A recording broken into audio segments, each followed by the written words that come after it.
Hi everyone, welcome to edunkle.com. So we are here with you to discuss the IIT JAM Chemistry previous year paper solutions 2020 on the topic thermodynamics. So this is presented by me Anil Saini, subject matter expert of chemistry, qualified IIT JAM, GATE, CSIR NET, JRF examinations. So देख लेते हैं कि अपनी इस topic की importance क्या है और इस टॉपिक से कितने क्वेश्चंस पूछे गए हैं आपके IIT JAM 2020 एग्जामिनेशन में। अगर हम IIT JAM 2020 एग्जामिनेशन की बात करें तो यहाँ से आपके 3 क्वेश्चंस पूछे गए हैं इस टॉपिक से। Total number of questions are 3। Marks weightage की अगर हम बात करें तो मार्क्स वेटेज आपका 5 मार्क्स का वेटेज इस टॉपिक से है, तो आपका अच्छा खासा वेटेज है इस टॉपिक से। डिफिकल्टी लेवल ऑफ क्वेश्चंस की बात करें तो आपके इसके अंदर इस बार क्वेश्चंस थोड़े डिफिकल्ट साइड के आए हैं। अगर हम बात करें तो इस टॉपिक से आपके questions moderate to difficult side के आए हैं। आपके इजी क्वेश्चंस नहीं बोल सकते हैं, इस बार आपके थोड़े मॉडरेट और थोड़े डिफिकल्ट क्वेश्चंस आपके 2020 एग्जाम में हमें देखने को मिले हैं। ओके, सो देखिएगा क्वेश्चंस को देखते हैं किस किस तरह के क्वेश्चंस आपसे पूछे गए हैं। ये पहला क्वेश्चन है आपका, that is question number 1। The graph that represent the temperature T and entropy S variation of A Carnot cycle is. अब आपको बताना है ग्राफ किसके बीच में, कार्नोट साइकिल और एंट्रोपी के बीच में ग्राफ्स का वेरिएशन किस तरह से होगा। तो इसका करेक्ट आंसर क्या है आपका? करेक्ट आंसर बी है आपका। कैसे होगा आपका? क्योंकि आपको पता है कि फर्स्ट प्रोसेस आपकी क्या होती है कार्नोट इंजन के अंदर, that is your reversible isothermal expansion. तो आपकी फर्स्ट प्रोसेस क्या होगी? Reversible isothermal expansion. अगर आपकी first process reversible isothermal expansion है तो उसके अंदर क्या होगा आपका? दैट इज आइसोथर्मल मतलब dt is equal to 0। Change in temperature क्या होगा? 0 होगा। अब अगर चेंज इन टेम्परेचर आपका 0 है तो आप ये देखिएगा कि यहाँ पर किस प्रोसेस के अंदर चेंज इन टेम्परेचर आपका 0 नहीं है। अब ये प्रोसेस है, यहाँ पर जो फर्स्ट प्रोसेस है इसके अंदर टेम्परेचर डिक्रीज हो रहा है आपका, तो ये प्रोसेस नहीं हो सकती है आपकी। सी ऑप्शन आपका कैंसिल हो गया है। ओके, इसके अंदर चेंज इन टेम्परेचर कॉन्स्टेंट है, इसके अंदर चेंज इन टेम्परेचर क्या है आपका? कॉन्स्टेंट है। इस तरह से है आपका, इनको हम ये बोल सकते हैं कि चेंज इन टेम्परेचर कॉन्स्टेंट है। रिवर्सिबल आइसोथर्मल एक्सपेंशन क्या होगा? ds is equal to dq by T होगा आपका, dq बाई टी होगा। अब dq कैसा होता है? फर्स्ट स्टेप के अंदर पॉजिटिव होता है, हीट हम सप्लाई करते हैं, डिवाइड बाई टी आपका कैसा है? दैट इज कॉन्स्टेंट है।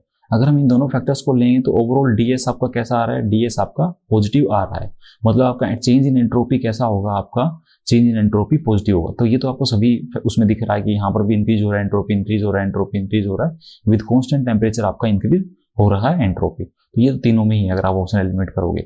अब सेकंड ऑप्शन पर आगे देखिए, सेकंड पर।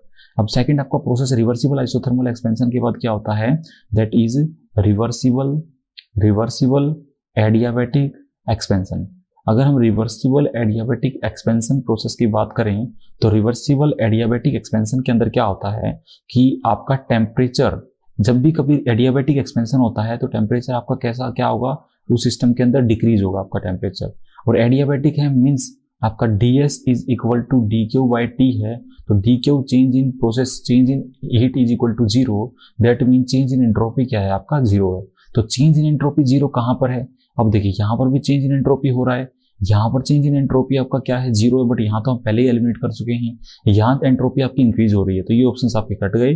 चेंज इन एंट्रोपी यहाँ पर आपकी कांस्टेंट है इस लाइन पर, तो आपका ग्राफ कैसा बना है? ये एक बिल्कुल स्क्वायर बॉक्स की तरह आपका ग्राफ बना है। तो इस क्वेश्चन का आपका इस तरह से आपका आंसर क्या हो जाएगा? बी आंसर बिल्कुल करेक्ट है इस क्वेश्चन का। और आपको आई थिंक समझ में आया होगा कि 2 प्रोसेस है इसके अंदर, that is your reversible isothermal expansion, adiabatic, reversible adiabatic expansion. तो 2 प्रोसेस के थ्रू आप बता सकते हो कि ग्राफ का नेचर कैसा आएगा हमारा, ये आपका स्क्वायर फॉर्म में ग्राफ आएगा। तो ये क्वेश्चन हमारा पूछा गया IIT JAM 2020 में, 1 मार्क्स के अंदर ये क्वेश्चन हमारा पूछा गया है। नेक्स्ट क्वेश्चन की तरफ देख लेते हैं कि नेक्स्ट क्वेश्चन आपका किस तरह का आया हुआ है। ये क्वेश्चन है आपका नेक्स्ट, ये भी आपका ग्राफ बेस पर क्वेश्चन है। तो इस बार IIT JAM 2020 एग्जाम में ग्राफ बेस पर क्वेश्चन आपके बहुत सारे आए हैं। तो ये क्वेश्चन भी आपका, अगर हम बात करें at constant pressure mu T diagram, that is mu is chemical potential, T is temperature, diagram for a pure substance that सब्लाइम्स is. S से सॉलिड है, L liquid and G gas. अब ये इससे है तो इस तरह से केमिकल पोटेंशियल वर्सेस टेम्परेचर के डायग्राम्स कैसे बनेंगे आपके, ये हमें बताना है सॉलिड, लिक्विड और गैस के लिए। तो ये आपका केमिकल पोटेंशियल वेरी करवा रखा है और इसके साथ साथ क्या है? टेम्परेचर। इसी तरह से chemical potential temperature, chemical potential temperature, chemical potential temperature, इस तरह से वेरी हो रहा है आपका। अब देखिएगा अगर ये इस तरह से वेरी हो रहा है तो आपको देखना है, एक इक्वेशन में आपको लिखवाता हूँ, देखिएगा change in chemical potential with respect to change in temperature at constant pressure, because your condition of constant pressure is given, is equal to minus SI. We can say that it is partial molar entropy, I think आप सभी ने partial molar entropy के बारे में पढ़ा हुआ कि this is your partial molar entropy. Partial molar entropy कैसी है, आपकी नेगेटिव है। अब आपको पता है कि आपकी पार्शियल मोलर एंट्रोपी नेगेटिव है, तो ये दो ग्राफ तो आपके नहीं हो सकते हैं, क्योंकि इसके अंदर क्या हो रहा है, इंक्रीज हो रहा है chemical potential with respect to temperature. यहाँ पर भी इंक्रीज हो रहा है, यहाँ पर भी इंक्रीज हो रहा है, क्योंकि indirectly chemical potential with respect to temperature क्या है, आपका एंट्रोपी है। और एंट्रोपी अगर नेगेटिव में है तो आपको ये पता होना चाहिए कि एंट्रोपी आपकी वेपर फॉर्म में सबसे ज्यादा होती है, एंट्रोपी आपके लिक्विड फॉर्म में, देन एंट्रोपी आपकी सॉलिड फॉर्म में। तो ये बी ऑप्शन नहीं हो सकता आपका, डी ऑप्शन नहीं हो सकता, क्योंकि इन दोनों में इंक्रीजिंग साइड में है आपका। अब आपका ऑप्शन या तो ए हो सकता है आपका, या फिर सी ऑप्शन हो सकता है अब आपका। अब इन दोनों में देखना पड़ेगा कि कौन सी वाली कर्व किसको कट कर रही है। अगर हम इसके अंदर बात करें आपका, लाइक इसके अंदर की सॉलिड वाली कर्व है आपकी, गैस को मतलब गैस के लिए स्लोप आपका सबसे ज्यादा है, क्योंकि गैस का वेपर गैस की एंट्रोपी सबसे ज्यादा होती है, तो सबसे ज्यादा डिक्रीज भी उसके अंदर आपको देखने को मिलेगा बाय दिस इक्वेशन। उसके बाद लिक्विड की एंट्रोपी होती है, उसके बाद सॉलिड की एंट्रोपी, तो सॉलिड के अंदर स्लोप भी आपका क्या है, इतना ज्यादा कुछ चेंज नहीं है स्लोप के अंदर। तो ये तो दोनों के केस के अंदर ऐसा ही है। अब देखिएगा तो यहाँ पर डिफरेंस कहाँ आ रहा है, एक ये पॉइंट है जो आपका ये वाला पॉइंट है, इस पॉइंट को हम क्या बोलेंगे, इस पॉइंट को हमारा ये पॉइंट क्या हो जाएगा हमारा, this is between solid and gas. Solid से जब गैस की ट्रांसफॉर्मेशन होगी तो पॉइंट आपका क्या हो जाएगा, दिस इज टी सब्लिमेशन, ये आपका टी सब्लिमेशन पॉइंट होगा। लेकिन आपको पता होता है कि आपका सबसे ज्यादा टेम्परेचर किसका होता है, बॉइलिंग पॉइंट का होता है, तो यहाँ पर सब्लिमेशन का ज्यादा टेम्परेचर नहीं होता है। यहाँ पर ये देखिएगा, अगर ये इस पॉइंट को मैच करता है तो इसके अंदर क्या हो रहा है आपका, कि जो ये पॉइंट मैच कर रहा है ये सॉलिड और गैस को, this is matching between solid and liquid, ये सॉलिड और लिक्विड वाली कर्व को मैच कर रहा है। और सॉलिड और लिक्विड वाली कर्व को अगर मैच करेगा तो आपका मेल्टिंग पॉइंट जो टेम्परेचर होगा वो Tm को रिप्रेजेंट करेगा। और एक बात आपको याद रखनी है कि जो आपका मेल्टिंग पॉइंट Tm है वो ज्यादा होगा as compare to your T sublimation, और उसके बाद आपका क्या होगा, बॉइलिंग पॉइंट होगा, टी बॉइलिंग पॉइंट होगा आपका, इस तरह से होगा, melting point then T sublimation then Tb। इस तरह से आपका इस टेम्परेचर पर आपका केमिकल पोटेंशियल के साथ टेम्परेचर का ग्राफ देखने को आपको मिलेगा, that is T boiling, T sublimation then T melting का आपका वहां पर आ रहा है।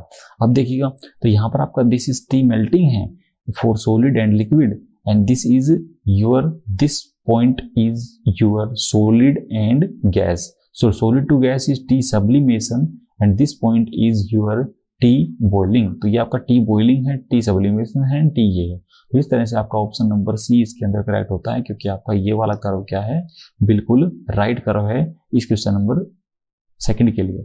तो इसका आंसर आपका क्या है, सी आंसर है इस क्वेश्चन के लिए। तो इसके लिए हम लिख देते हैं कि सी इज द करेक्ट आंसर, कि इसके लिए आपका आंसर क्या है, सी आंसर आपका करेक्ट आंसर है इस क्वेश्चन के लिए। ठीक है, अब हम नेक्स्ट क्वेश्चन की तरफ मूव करते हैं। नेक्स्ट क्वेश्चन भी काफी कंसेप्चुअल क्वेश्चन है आपका। इसके अंदर बोल रखा है, ये आपका क्वेश्चन कैसा है, ये क्वेश्चन आपका मल्टीपल सिलेक्टिव क्वेश्चन के अंदर आया है आपका, मतलब यहाँ पर आपके more than one answers correct हो सकते हैं, more than one answers can be corrected. अगर एक से ज्यादा आंसर्स करेक्ट हैं तो IIT JEE 2020 में 2 मार्क्स के अंदर ये क्वेश्चन आपका पूछा गया है। अब देखिएगा जी, in water enthalpy of a protein in its folded state, this is, देखिएगा folded state enthalpy is HF, you know very well, is lower than that it its unfolded state. तो ये बोल सकते हैं कि ये लोअर है किससे, एंथैल्पी ऑफ अनफोल्डेड स्टेट से। Enthalpy of folded state is lower than enthalpy of unfolded state. अब आपको बताना है कि the entropies of the folded and unfolded state are, entropy folded के अंदर SF है, अनफोल्डेड के अंदर UF है रिस्पेक्टिवली। तो conditions under which the protein simultaneously folds in water, तो आपको प्रोटीन की साइमल्टेनियस फोल्डिंग की बात आपको यहाँ पर बतानी है। अब जब भी आपकी प्रोसेस साइमल्टेनियस होती, सॉरी दिस इज स्पॉन्टेनियस, जब भी आपकी प्रोसेस स्पॉन्टेनियस होती है तो आपको पता है कि आपका डेल जी कैसा होता है, that is del G is negative, कि आपका डेल जी कैसा होगा इस केस के अंदर, मतलब स्पॉन्टेनियस प्रोसेस के अंदर नेगेटिव होता है। तो अब देखिए जी, अगर हम यहाँ से अपनी इक्वेशन निकाल के लाएं कि जो आपका डेल एस सॉरी दिस, अगर हम इसको इस तरह से देखें कि जो आपका ये आपका एंट्रोपी है, entropy for your folded unfolding state की अगर हम बात करें एंट्रोपी की, तो क्या बोल सकते हैं कि change in enthalpy for, change in enthalpy means यहाँ पर हम बोल सकते हैं change in entropy for unfolding is equal to change in enthalpy of unfolding divide by temperature, because your temperature is T आपका टेम्परेचर तो T ही है, तो हम इतना लिख सकते हैं कि entropy of unfolding divide by enthalpy of unfolding divide by T। इसी तरह से हम किसके लिए लिख सकते हैं कि आपकी entropy of folding is equal to enthalpy of folding divide by T। ये कर सकते हैं, हम इतना कर सकते हैं। अब एक कंडीशन है कि ये इसको हम इक्वेशन नंबर क्या मान लेते हैं, 1 इक्वेशन मान लेते हैं, इसको हम इक्वेशन नंबर 2 बोल देते हैं। अब आपको क्या करना है कि आपको बताना है कि entropy of folded and unfolded states are SF and SUF। तो इस तरह से क्या क्या वेरिएशंस आपका होगा। अब देखिएगा जी क्या क्या वेरिएशंस पॉसिबल हैं आपका। आपको एक साइड गिवन है, यहाँ पर ये साइड आपको अननोन है, एंट्रोपी वाली साइड आपको अननोन है, बट आपके पास नोन साइड कौन सी है, जो मैं बॉक्स के अंदर लिख रहा हूँ, ये साइड आपके पास क्या है, नोन साइड है। आपको पता है कि आपका एंथैल्पी ऑफ, अगर हम यहाँ पर लिखें जैसे मैं यहाँ पर एक सेकंड के अंदर इसको इरेज कर देता हूँ कि हम जैसे यहाँ पर आपका इसको लिखते हैं, जस्ट वेट, तो ये हो गया आपका। अभी देखिएगा हम जैसे ही इसको लिखते हैं कि आपका enthalpy of folding is lower than unfolded, तो enthalpy of enthalpy of folding is lower है, सो हम बोल सकते हैं कि आपका enthalpy of unfolding minus enthalpy of folding आपका क्या आएगा बाय T। आपका कैसा आएगा, T क्या है आपका कांस्टेंट है, T आपका कांस्टेंट है। और ये ऊपर वाली टर्म कैसी आ रही है आपकी, अनफोल्डिंग में से फोल्डिंग घटाओगे क्योंकि फोल्डिंग छोटी है आपकी एंथैल्पी, तो ये टर्म आपकी कैसी आएगी, ऊपर वाली पॉजिटिव टर्म आएगी। पॉजिटिव डिवाइड बाय कांस्टेंट, तो ओवरऑल कैसा हो गया आपका, ओवरऑल ये आपका पॉजिटिव हो गया है। अगर ओवरऑल ये पॉजिटिव है तो हम ये बोल सकते हैं क्या कि, अब देखिए आपने क्या किया है यहाँ पर, आपने क्या किया है, आपने किया है कि अनफोल्डिंग माइनस फोल्डिंग किया है आपने, अनफोल्डिंग माइनस फोल्डिंग किया है आपने, इतना किया है आपने। अब अगर अनफोल्डिंग माइनस फोल्डिंग किया मतलब आपने 1 - 2 किया है, 1 - 2 किया है। तो यहां से हम बोल सकते हैं कि जो एंट्रोपी है unfolding minus entropy of folding is equal to क्या है, वो आपकी पॉजिटिव है। बताइए इतना आ गया मेरा। अगर इक्वेशन 1 में से -2 करते हैं बाय 1 - 2, अगर हम 1 में से 2 को घटाते हैं तो आपको कुछ ऐसा आ रहा है कि entropy of unfolding minus entropy of folding is equal to positive है।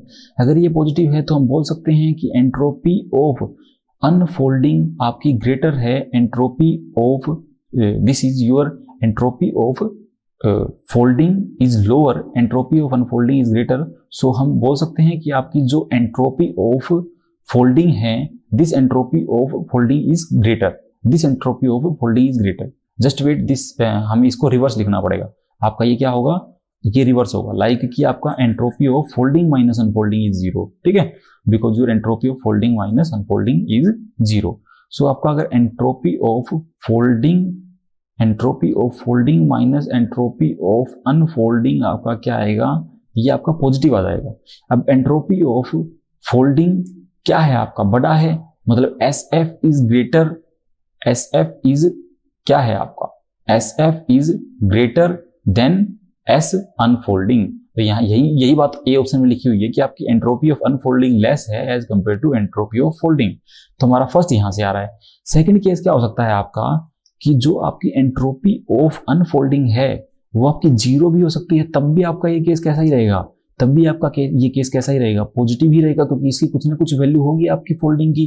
तो ये भी बोल सकते हैं कि entropy of folding is equal to 0। अब तीसरा केस आपका क्या है कि entropy of folding is equal to entropy of unfolding. तो हम यहाँ पर ये भी बोल सकते हैं कि एंट्रोपी ऑफ फोल्डिंग और एंट्रोपी ऑफ अनफोल्डिंग दोनों ही क्या हैं, इक्वल हैं। तो उसकी वजह से यहाँ पर आपका ओवरऑल क्या हो जाएगा, ये 0 हो जाएगा यहाँ पर। तो हमारी ये सी वाली स्टेटमेंट भी इसके अंदर करेक्ट है। तो ए करेक्ट है हमारा, बी भी करेक्ट है, सी भी करेक्ट है, डी भी करेक्ट है। और ये डिफरेंस तो हमने लिख ही दिया है अभी कि entropy of folding minus entropy of unfolding is greater than entropy of H minus UF divide by T। ये तो हम जब इसको माइनस करेंगे तब आपका आ जाएगा। तो इस ऑप्शन के अंदर आपका क्या है, इस ऑप्शन के अंदर आपके चारों की चारों स्टेटमेंट सी करेक्ट हैं, लाइक आपका ए भी करेक्ट है, बी करेक्ट है, सी करेक्ट है और डी भी करेक्ट है आपका। तो IIT JAM 2020 में 2 मार्क्स में क्वेश्चन पूछा गया था, यहाँ आपकी चारों के चारों ऑप्शन ही करेक्ट है मल्टीपल सिलेक्टिव क्वेश्चन के अंदर। तो यहाँ पर अगर हम इस सेशन की कंक्लूसिव समरी के बारे में बात करें तो यहाँ पर अगर हम लेवल ऑफ क्वेश्चंस को देखें तो यहाँ पर लेवल ऑफ क्वेश्चंस अच्छे डिफिकल्ट लेवल के क्वेश्चंस आपको देखने को मिलेंगे। और कुछ कह सकते हैं 1-2 क्वेश्चंस है जो मॉडरेट लेवल के क्वेश्चंस है, बाकी questions moderate to difficult side में ही क्वेश्चंस आपके हैं। कंसेप्ट कौन कौन से यूज हुए हैं आपके, यहाँ पर चेंज इन एंट्रोपी का कंसेप्ट यूज हुआ है आपका। उसके बाद आपका यहाँ पर कंसेप्ट लाइक कार्नोट इंजन का कंसेप्ट यूज हुआ है आपका। कार्नोट इंजन आपको कंप्लीटली पता होना चाहिए कार्नोट इंजन क्या है। उसके बाद आपका केमिकल पोटेंशियल का कंसेप्ट यहाँ पर यूज हुआ है। केमिकल पोटेंशियल वर्सेस टेम्परेचर के साथ क्या रिलेशन है वो कर्व भी आपका यहाँ पर यूज हुआ है। ओके, अगर यूजफुल टिप्स की बात करें तो यूजफुल टिप्स के अंदर यही है कि आपको जो आपके टॉपिक्स आपने अभी तक नहीं पढ़े थे वो टॉपिक्स भी आपको थर्मोडायनेमिक्स के अंदर पढ़ने हैं। तो आपको थर्मोडायनेमिक्स के अंदर थोड़े एडिशनल टॉपिक को भी पढ़ना है। थर्मोडायनेमिक्स के अंदर क्या करना है, एडिशनल टॉपिक्स को भी आपको पढ़ना है, एडिशनल टॉपिक्स को। और थोड़ा आपको ध्यान रखना है कि आपको थर्मोडायनेमिक्स को थोड़ा डीप में जाकर पढ़ना है आपको थर्मोडायनेमिक्स को, क्योंकि इस बार क्वेश्चन जो आए हैं वो डीपली क्वेश्चन आए हैं, सारे डीप क्वेश्चन आए हैं थर्मोडायनेमिक्स से। तो आपको इतना याद रखना है कि थर्मोडायनेमिक्स के क्वेश्चंस को आपको डीप से जाके पढ़ना है, जिससे आपकी बेसिक अंडरस्टैंडिंग थर्मोडायनेमिक्स की अच्छी बनेगी। चलो फिर इस सेशन को हम यहीं समाप्त करते हैं। Thank you for watching our this session at eduuncle.com. Your positive action combined with positive thinking results in success, given by the Shiv Khera. So bye bye to all of you. We'll meet again with a new session in a new discussion. So thank you to all of you.